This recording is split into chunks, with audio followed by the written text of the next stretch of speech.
Hello friends, welcome to my channel. আজকে আমি class 10-এর অঙ্ক বইয়ের অধ্যায় 21-এর কিছু গুরুত্বপূর্ণ অঙ্কের কথা বলবো।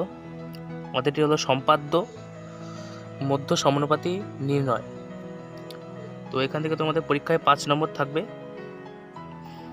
আমি কিছু গুরুত্বপূর্ণ সম্পাদ্যের কথা বলে দিচ্ছি, এগুলো তোমরা প্র্যাকটিস করে ফেলবে, পরীক্ষায় আসবে।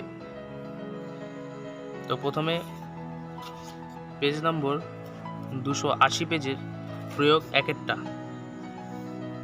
এখানে √12 এর মান নির্ণয় করতে বলা হয়েছে। এরপরে 281 পেজে প্রয়োগ 4, আর এখানে এই মানগুলো দেখে নেবে। এই কটার মধ্যেই তোমাদের সম্পাদ্যটা থাকবে, তো এগুলো প্র্যাকটিস করে ফেলবে, পরীক্ষায় আসবে।